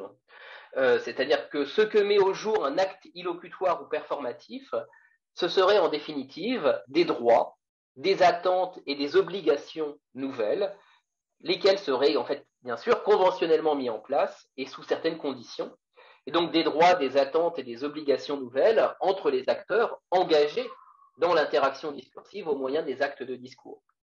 On peut ainsi admettre que le propre des actes de discours, c'est d'avoir pour effet des modifications qu'on peut qualifier de type juridique ou normatif dans le monde, c'est-à-dire des devoirs et des obligations nouvelles, sans faire de celles-ci autre chose que des modalités relationnelles entre les agents engagés dans l'interaction discursive. Alors, j'avais préparé une dernière partie, mais sur laquelle je vais passer, qui me permettait de préciser que Steen a pensé en fait la diversité des modalités d'efficacité discursive de ce type. Et je voulais revenir dessus pour vous montrer qu'à chaque fois, il s'agit bien d'effets d'ordre justement déontique ou symbolique qui sont produits par les différents actes illocutoires qu'a repéré Austin, parce que Austin a consacré la fin des leçons qu'il a données donc sous le titre How to Think with Words, à dresser une sorte de typologie des différents types d'actes illocutoires que l'on peut produire. Alors je vous les donne, je vous donne juste, c'est sur mon texte, la dernière page. Et vous voyez, il avait identifié des actes de parole verdictifs, des actes de parole exercitifs, des actes de parole promissifs, des actes de parole comportatifs et des actes de parole expositifs. Alors très rapidement, les verdictifs, ce sont ceux qui consistent à porter un verdict, c'est l'acte de jugement au sens judiciaire du terme, où effectivement vous voyez clairement, ça a des conséquences très claires, mais ce sont des conséquences liées à un nouveau statut, c'est assez évident. Les exercitifs, là encore c'est une décision en faveur ou à l'encontre d'une certaine conduite, les arbitres et les juges en font usage, dit-il. Les promissifs, alors c'est lié bien sûr à la promesse. Alors il y a tout un ensemble de verbes qui rentrent dans ce cadre. Alors il faut savoir que la promesse est souvent l'exemple qui permet aux auteurs de considérer qu'il y a une nouvelle dimension ontologique qui est créée, parce que quand je fais une promesse, il y a un nouvel engagement qui apparaît. Et effectivement, c'est vrai, si je promets, l'effet immédiatement produit par une promesse réussie, c'est l'engagement que je prends. Mais l'engagement que je prends, rien n'oblige à le penser autrement que par de nouvelles attentes créées chez autrui. C'est-à-dire le fait que maintenant, je suis l'obligé d'autrui. Et vous voyez, cette obligation, elle dépend précisément du fait qu'autrui considère que ce que j'ai fait, c'est une promesse et pas autre chose. Et donc, il m'en tient rigueur. Et donc, il y a bel et bien une modification de la relation avec autrui qui est produite par la promesse. Les comportatifs, alors c'est des exemples très intéressants où, par exemple, ça va être je te blâme ou je m'excuse, et qui viennent remplacer ou prendre la place de quelque chose qui ne pourrait pas être produit par de simples comportements. En fait, c'est des actes de langage qui viennent, produire que des comportements, mais qui ne pourraient pas être faits au moyen des seuls gestes corporels. Vous voyez, vous ne pouvez pas vous excuser au moyen de seuls gestes corporels. En fait, c'est un nouveau rituel linguistique, les comportatifs, clairement. Et ça, c'est très intéressant. Moi, j'essaye de penser l'insulte de cette manière-là. Est-ce que l'insulte, c'est pas une forme de comportatif? Bon, la déclaration d'amour rentre, c'est pareil dans ce cas-là, comme excuse. Enfin, bref, il y a tout un ensemble de cas très intéressants. Et les dispositifs, en fait, ça permet à Austin de considérer, de prendre en considération toutes les formes d'interaction verbale qui servent à prendre position dans le discours. Par exemple, quand vous dites je conclus ou par la présente, etc. Donc ça, c'est ce qui va rentrer dans le cadre des expositifs. Mais en tout cas, vous voyez bien que dans cette typologie qui, selon Austin, permet de recenser l'ensemble des actes illocutoires qui sont susceptibles d'être accomplis, il n'y a rien qui permette d'agir de manière directe ni sur le corps, ni sur la réalité matérielle, ni même, alors on va en discuter j'imagine, mais ni même sur ce que je pourrais qualifier de réalité psychique. C'est-à-dire que, bien sûr, on agit par le langage sur le psychisme, mais pour autrui, ce n'est pas vraiment au moyen d'actes illocutoires, mais au moyen d'actes perlocutoires. Pourquoi ? Parce que, précisément, les actes illocutoires sont définis par une convention, et la convention, elle ne peut, le propre de la convention, c'est qu'elle oblige à avoir la fin qu'elle détermine. Et on ne peut pas, en un sens, obliger le psychisme d'autrui à se comporter comme une convention l'exige. Ou pour le dire autrement, l'effet proprement conventionnel, il est en un sens extérieur ou c'est un effet social. Et c'est pour ça que Reinhardt, pour sa part, quand il avait identifié des énoncés performatifs, il avait aussi qualifié ça d'acte social. Alors ça renvoie à tout un débat de la philosophie anglaise, de Thomas Reid notamment, mais c'est ça que pense Austin. Hein. Les performatifs ou les actes illocutoires, ce sont en fait des actes intrinsèquement sociaux parce que ce sont des actes conventionnels. Alors un dernier point, pour prévenir peut-être une objection, c'est que, bien sûr, vous direz, mais de quelle convention parle Austin? On n'a jamais rencontré ces fameuses conventions qui viendraient définir ce qu'est une promesse, ce qu'est un baptême, ce qu'est un ordre, et encore moins ce qu'est une assertion ou une simple affirmation. Et bien sûr, Austin ne prétend pas cela, mais il faut comprendre la convention ici dans un sens alors très anglo-saxon. Je vous rappelle que Austin utilise le terme de convention au terme d'un débat avec Hart, et les conventions dont il est question, c'est en fait les conventions de la common law, c'est-à-dire c'est les traditions, c'est les coutumes, c'est les façons de faire. C'est pour ça que c'est une pensée, en fait c'est d'anthropologie qu'est en train de nous proposer Austin ici. C'est que il y a une façon relativement définie de faire des promesses dans notre société. Et effectivement, c'est seulement si on sait ce que c'est et si on les reconnaît comme telles qu'on est capable de considérer que c'est une promesse qui a été faite et que ça produit tout cet ensemble d'effets. Et donc, c'est des conventions au sens de rituel anthropologiquement définies. Et en un sens, tout le propos d'Austin, et moi c'est ça que je trouve intéressant dans ses recherches, c'est de nous mettre en face d'énoncés qui fonctionnent comme autant de rituels. Et toute l'importance de Austin, c'est de nous montrer que tous nos énoncés ne sont en fait que des rituels. Alors qu'ils sont en fait des rituels qui sont plus ou moins ritualisés. Mais il n'empêche que, étant donné les effets symboliques qu'ils sont susceptibles de produire, eh bien, c'est ainsi qu'il faut les comprendre. Donc voilà, c'est là-dessus que je voulais insister, et donc j'en viens à ma conclusion. Du coup, on voit bien que pour Austin, l'action réalisée par l'énoncé performatif correspond bien à celui qu'accomplit l'acte illocutoire, et la spécification de ce dernier vaut pour la performativité en général et doit empêcher d'y voir autre chose qu'une action d'ordre symbolique accomplie au moyen du langage en tant qu'il est conventionnellement réglé et reconnu au sein d'une communauté linguistique donnée pour accomplir certains changements dans des relations entre individus. Et ces changements, si on veut absolument les qualifier, ça correspond à des statuts convoqués par les différents actes illocutoires. Et c'est pourquoi il me semble qu'il est illusoire et vain de vouloir attribuer au langage, et en fait à toute autre réalité expressive, que ce soit des images, des représentations théâtrales, des théories économiques ou des représentations idéologiquement genrées, des effets d'un autre type qui toucheraient à la réalité matérielle même des choses qu'ils affectent. Il est en tout cas inopportun de les ranger sous la bannière de la performativité, comme c'est très à la mode en ce moment, puisque celle-ci en fait était construite et définie théoriquement pour penser des actes spécifiquement réalisés au moyen de cette réalité symbolique qu'est le langage, tel qu'il est utilisé selon certaines conventions dans certains contextes. Alors bien sûr, vous pourriez considérer que ma conclusion est que je tiens à conserver mon précaré ou que je suis en train de censurer d'autres tentatives théoriques, mais alors, bien sûr, rien n'empêche de réformer les concepts ou de les modifier, comme cela est tout à fait commun dans l'histoire de la pensée, pour penser autre chose.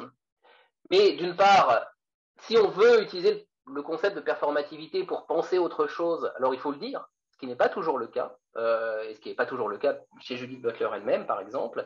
Et par ailleurs, cette inventivité conceptuelle court toujours le risque d'entraîner, plutôt que la fécondité, la confusion quand elle est oublieuse des emprunts partiels, des déviations et parfois des contresens qu'elle opère. Donc c'est pour ça que je voulais revenir sur le sens, vraiment, le sens même de ce que Austin entend par performativité et action illocutoire pour, vous voyez, vous donner les moyens de comprendre ce que ça permet de penser. Et ça permet déjà de penser, me semble-t-il, beaucoup de choses. Et déjà, me semble-t-il, on gagnerait beaucoup de choses à prendre au sérieux cette hypothèse austinienne selon laquelle les énoncés performatifs, enfin, tous nos énoncés sont des énoncés qui ont une dimension performative et qui servent à faire des actes, et à comprendre que l'ensemble des énoncés sont autant de micro-rituels sociaux qui, de ce fait, nous engagent les uns les autres, nous permettent de faire des choses, nous mettent dans certaines relations, modifient nos relations, avant que d'élargir le propos pour penser d'autres types d'efficacité, qu'il ne s'agit pas nécessairement de nier, mais que me semble-t-il, ça peut être un contresens de les ranger immédiatement sous la même catégorie. Voilà. Je vous remercie de votre attention et j'espère que je n'ai pas été ni trop long, ni trop rapide, ni trop confus. Merci beaucoup. Alors moi, j'avais quelques questions, mais je pense que vu sur ce quoi vous avez conclu, je pense que je peux embrayer directement justement sur la partie pour faire le lien en fait avec la clinique et la réflexion sur les troubles psychiques. Effectivement, lorsque on parle de l'importance des effets illocutoires,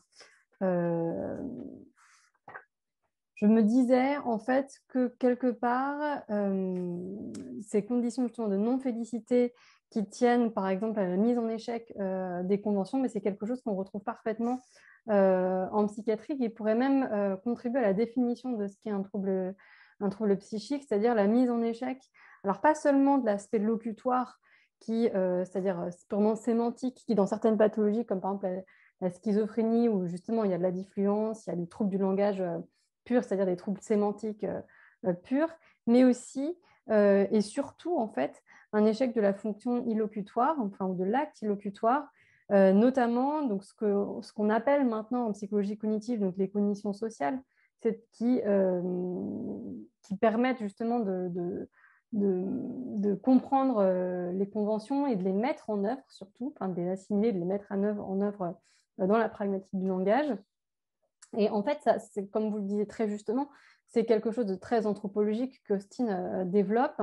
Et je le mettrais en regard avec l'anthropologie d'Irving Goffman, qui a travaillé en fait du coup sur les troubles psychiques dans le texte de 1966 qui s'appelle Madness in the Place, donc la folie dans la place, qui est l'appendice au rite d'interaction. Il dit justement que les troubles psychiques sont le ravage. Et le ravage, justement, c'est la mise à mal du groupe, et notamment dans ce qui le structure, c'est-à-dire dans sa normativité. Ce moment où, justement, ce n'est même plus une infraction que commet le malade, c'est-à-dire qu'il générerait des actes rituels de réparation, d'excuses, etc. Mais il est à côté, en fait, il est en dehors de tout régime normatif.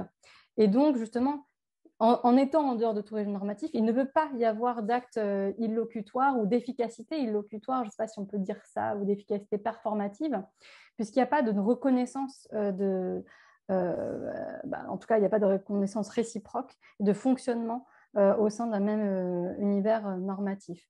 Et ça, ce sont des choses, en fait, que je pense qu'on peut aussi théoriser avec les mêmes concepts d'Irving Goffman, c'est-à-dire les concepts de scène sociale. Et ça, c'est tout l'enjeu même de la psychiatrie, notamment dans sa composante de la psychiatrie institutionnelle, c'est-à-dire de donner un cadre, ça c'est des termes très cliniques, hein, de poser un cadre et de resituer chacun dans son rôle, le rôle de médecin, le rôle de patient, le rôle du patient dans sa famille, donc de restituer cet univers normatif dans le processus en fait, clinique, c'est-à-dire le processus thérapeutique même du patient, c'est-à-dire le mettre en capacité de s'approprier cet univers normatif et donc de pouvoir retrouver des actes illocutoires de part et d'autre, en fait, que ce soit pour le patient, pour sa famille ou pour les professionnels de santé. Donc ça, c'était pour la fonction, l'acte illocutoire. Et pour l'acte perlocutoire, vous avez dit tout à l'heure que donc, la partie des conséquences sur autrui, qui sont des relations de contingence, qui sont relativement imprévisibles. Alors, je dirais qu'effectivement, dans le fonctionnement, on pourrait dire normal de l'interaction, hein, puisque je me replace. Alors moi, je ne suis pas du tout philosophe, je suis plutôt anthropologue de formation. Donc, fonctionnement normal de l'interaction. On pourrait dire comme malgré tout, je pense qu'il y a une forme de prévisibilité, en fait, sinon l'interaction, elle ne peut pas avoir lieu. Et que justement, dans le fonctionnement pathologique, c'est-à-dire là où on reconnaît un trouble, eh bien, c'est justement là où c'est totalement random, quoi, je veux dire, aléatoire. C'est-à-dire que la fonction, l'acte perlocutoire, il est mais vraiment totalement imprévisible au sens équiprobable, enfin, au sens mathématique du terme, c'est-à-dire qu'on ne peut pas connaître l'issue du propos et de l'interaction, en fait. Et c'est ça qui génère aussi, par exemple, des soupçons de dangerosité chez certains patients, que ce soit une dangerosité pour soi ou pour autrui, hein. C'est-à-dire le patient tient des propos suicidaires, va-t-il ou non passer à l'acte? Donc pour certains patients, justement, chez qui il y a un régime normatif, le régime normatif fonctionne, c'est-à-dire que l'acte illocutoire ou parlocutoire est conservé, eh bien on arrive assez bien à anticiper justement si la personne va passer à l'acte ou non, et on va pouvoir prendre des mesures en fonction de notre capacité justement à prévoir en fait les conséquences des paroles, alors que dans certains cas justement, c'est-à-dire ces patients qui sont considérés comme dangereux pour eux-mêmes ou pour autrui, c'est lorsque je crois hein, cette fonction perlocutoire est totalement atteinte, et c'est-à-dire qu'on a une incapacité à prévoir le comportement de la personne. Voilà un peu pour ma lecture à travers le prisme à la fois anthropologique d'Erving Goffman et puis la pratique, de ce que j'observe de la pratique psychiatrique en observation participante, on pourrait dire, parce que je suis à la fois juge et partie dans ce cas-là. Alors, j'avais une question, si on pouvait, enfin deux questions. La première, c'était effectivement, vous disiez tout en introduction qu'il y avait en fait des raisons théoriques au fait de traduire ou ne pas traduire par acte de langage, de parole ou de discours. Est-ce qu'on peut venir en 2 minutes hein, sur... enfin, je pense que ça permet justement de comprendre le découpage entre philosophie du langage, philosophie de l'action. Probablement que ça renvoie un peu à ces champs disciplinaires-là. Pourquoi on dit que c'est un acte de discours et pas un acte de langage? Est-ce que si vous voulez réagir aussi à ce que j'ai dit précédemment, c'est OK. Il faut remettre le micro, par contre. Voilà, j'y suis arrivé. Merci beaucoup pour votre réaction, Astrid, parce que tout ce que vous dites, en fait, m'intéresse beaucoup. Et c'est très juste. Alors, je vais réagir tout de suite sur le perlocutoire, parce que, bien sûr, il y a une forme de prévisibilité dans l'interaction. Simplement, Austin, ça ne le nie pas, mais il y a ce qu'on peut dire, il y a des scripts, en fait. Et sinon, effectivement, dès lors qu'il y a imprévisibilité, c'est là qu'il y a du trouble, parce qu'il n'y a plus rien qui fonctionne. Austin ne le nie pas, mais il voulait souligner la différence qui existait entre ce type de comportement et des comportements justement étroitement ritualisés ou conventionnalisés, que sont les effets obtenus par la plupart de nos énoncés, dont on attend en fait un certain effet, c'est-à-dire qui ont une dimension normative. Et autant, alors on pourrait jouer sur le concept de norme, hein, on pourrait dire qu'il y a de la norme aussi dans les effets perlocutoires, mais c'est pas la même norme, et c'est ça qu'il cherche à distinguer. Mais en même temps, alors vous le savez peut-être, mais un des plus grands élèves d'Austin, Stanley Cavell, a précisément cherché. Alors, Stanley Cavell, c'est un des plus grands élèves d'Austin, mais c'est aussi quelqu'un qui a été influencé par Wittgenstein, et vous allez voir, c'est pas anodin, et qui justement a essayé d'établir, au sens wittgensteinien du terme, une grammaire des réactions perlocutoires. Et ce qu'il est en train d'établir, en fait, c'est une sorte de grammaire de la normalité, et non plus de la normativité, mais une grammaire de la normalité, c'est-à-dire quelles sont les réactions attendues, quelles sont les réactions inattendues. Et Cavell le fait en fait en intégrant à la fois un héritage aristotélicien, c'est-à-dire l'héritage de la rhétorique et du traité des passions. C'est-à-dire par exemple, j'ai utilisé la déclaration d'amour, mais ça pourrait être la déclaration de haine, peu importe. Il y a un comportement attendu de la part d'autrui. Si face à ma déclaration d'amour, je me reçois une gifle, on se dit il y a un truc bizarre. Et donc, il y a une normalité attendue dans nos comportements qui est anthropologiquement réglée. Et il ne s'agit pas de le nier, mais il s'agit de la travailler à son niveau propre. Et ça, effectivement, Stanley Cavell le fait. Et il y a une anthropologue qui s'est inspirée de Stanley Cavell, mais je ne retrouve plus son nom, mais vous connaissez peut-être son nom. Ça vous dit quelque chose, une anthropologue inspirée? Venadas. Non. Donc Venadas qui essaye justement de penser la normalité des relations, c'est une spécialiste de l'Inde, elle est indienne par ailleurs, et qui précisément a travaillé à partir de cet héritage-là. Donc on peut aussi travailler cet héritage-là dans la filiation austinienne. C'est tout à fait possible. Et je trouve ça vraiment très intéressant. Hein. C'est juste que là, je faisais autre chose, c'était un autre point. Sur l'illocutoire, alors moi, je suis très heureux, d'une part, que vous trouviez ça intéressant en psychiatrie. Mais alors, j'aurais tendance à dire que c'est une forme de psychiatrie particulière, c'est pas toute forme de psychiatrie. Voilà. Et celle-là m'intéresse tout particulièrement. C'est effectivement, si vous partez d'Erving Goffman, qui était un des premiers très grands lecteurs d'Austin. Erving Goffman, il a été marqué par Austin, et ce qu'il fait d'Austin, c'est quelque chose de passionnant. Et justement, en fait, d'une certaine façon, j'ai tendance à dire que c'est Erving Goffman qui a la bonne lecture de Stein dans Façon de parler, ou Pierre Bourdieu, quelque part. Alors, même si Pierre Bourdieu rigidifie un peu les relations de pouvoir, mais ils ont travaillé ensemble. Enfin. Et donc, effectivement, je trouve ça très intéressant de dire que finalement, le trouble psychique, il intervient quand, alors, un autre terme que je n'ai pas introduit, mais que j'aurais pu, quand la communication est totalement rompue, en ce sens qu'elle devient impossible à établir parce que on ne sait même plus, on n'arrive même plus à communiquer, c'est-à-dire à faire comprendre les types d'actes dénoncés que je veux faire. Et alors moi, si vous avez des travaux sur cette question-là, je suis tout à fait preneur parce que je trouve ça passionnant et je trouve que c'est une perspective de l'approche des troubles psychiatriques qui est vraiment passionnante.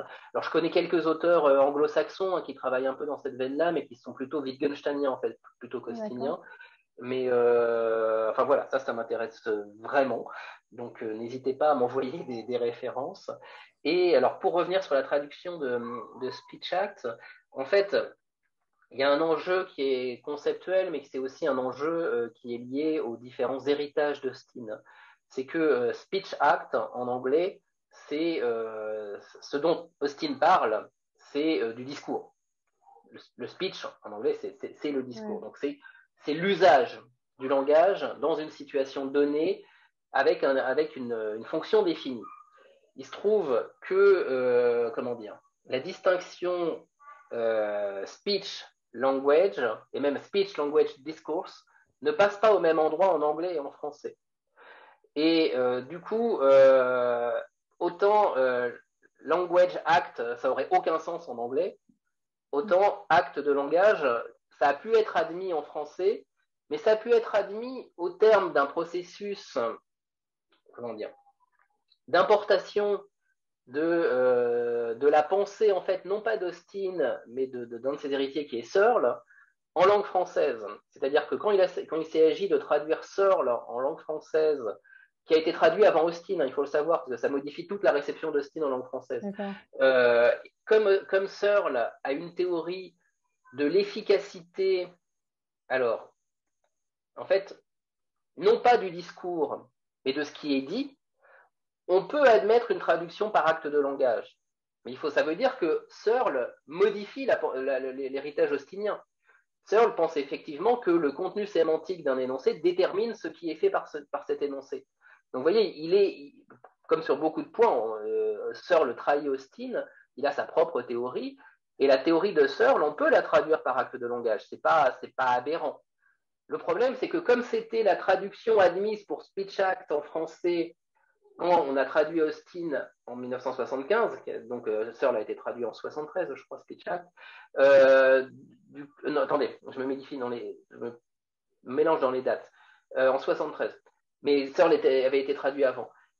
Du coup, on a repris acte de langage dans la première traduction d'Austin, alors même que ça trahit la pensée d'Austin, qui est une pensée du discours.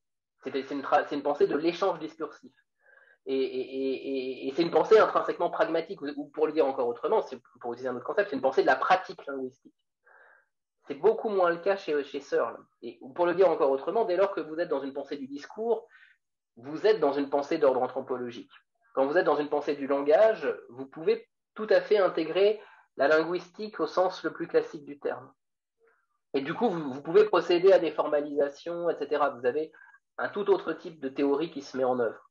Et ça a joué finalement dans la réception de ce qu'on appelle la théorie des actes, des speech acts, donc des actes de langage, de discours, de parole en France, où la linguistique française n'a quasiment pas compris ce dont était en train de parler Austin, à savoir d'acte au sens anthropologique du terme, au sens de rituel. Il y a très peu de personnes qui l'ont compris. La seule personne qui l'a compris, mais pour immédiatement vouloir reséparer les choses, c'est Benveniste. Mais parce que pour lui, il avait d'autres intérêts propres à développer. Et en France, il y a une autre personne qui l'a comprise. Hein, en fait, c'est Denis Vernant, qui est un philosophe du langage de Grenoble, qui s'est battu contre la traduction par acte de langage, qui lui, alors veut absolument acte de discours. Moi, j'estime qu'on peut traduire par acte de parole à peu près correctement parce que, justement, en linguistique francophone, la parole correspond à l'usage du langage. C'est aussi à cela, de cela dont peut parler Austin. C'est-à-dire depuis Saussure, une distinction entre langage et parole qui permet qu'on traduise le speech act par acte de parole aussi. Autrement dit, l'opposition, elle se joue vraiment entre discours et parole contre langage. D'accord. Mais alors justement, dans les filiations, héritages ou même peut-être inspiration, il y a aussi Jacobson qui avait fait sa typologie en fait sur les fonctions du langage. Il me semble que c'est peut-être même contemporain d'Austin ou parce qu'il emploie le terme de performatif aussi. Il le reprend chez Austin du coup probablement?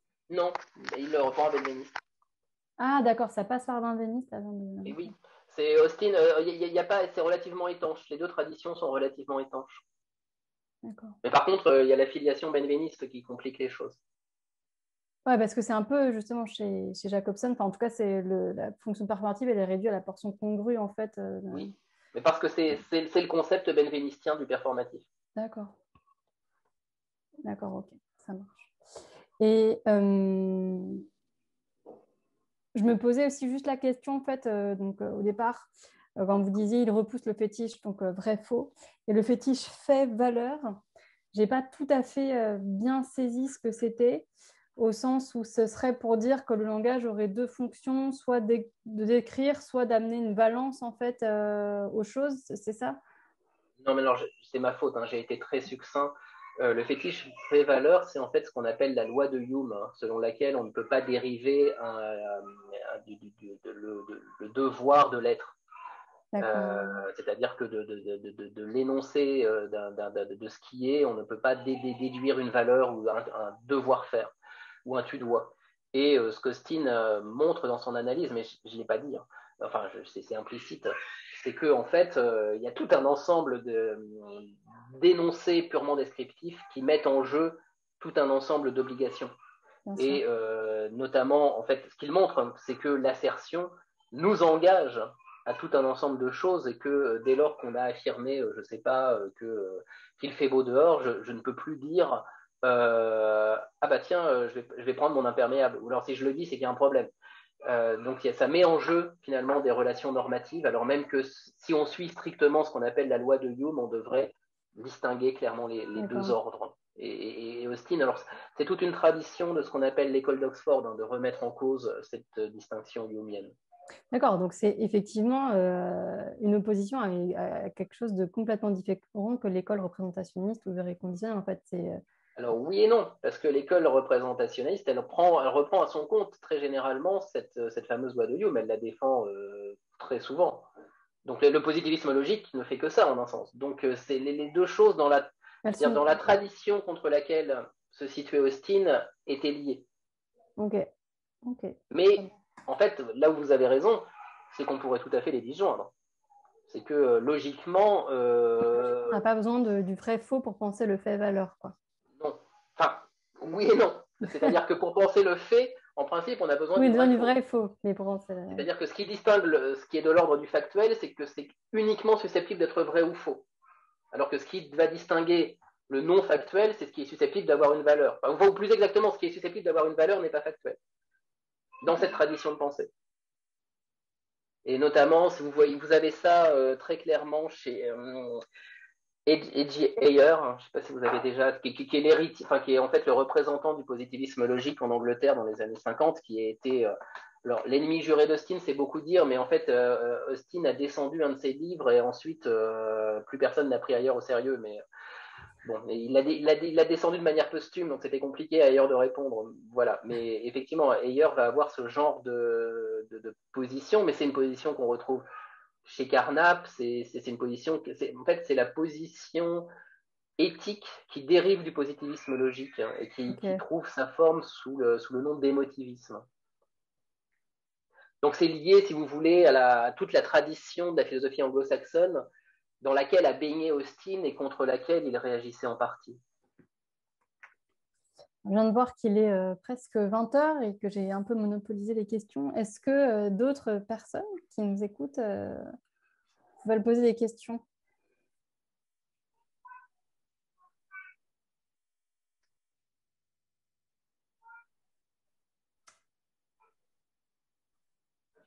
Ne serait-ce que des questions d'éclaircissement si j'ai été trop compliqué. Faut pas hésiter. Bon, bah, très bien. Je ne sais pas si vous voulez ajouter quelque chose, sinon je peux conclure. Non, je veux redire que les perspectives que vous dessinez me semblent très intéressantes et que vraiment. Alors ça, on pourra en discuter, on peut même se rappeler après pour éviter de monopoliser tout le monde. Mais... Ouais. Ah oui, quelqu'un demande votre nouvelle édition, elle sera traduite. Eh bien, j'ai traduit de manière définitive les 2 tiers, donc c'est à faire. Le Seuil attend ça depuis 2 ans.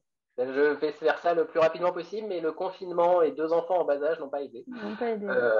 Mais incessamment sous peu. De toute façon, je crois, le Seuil m'avait dit que bientôt la traduction qui existe, qui est parue en poche, va plus être vendue, donc il faut que je le fasse. Mais voilà, ça va être fait.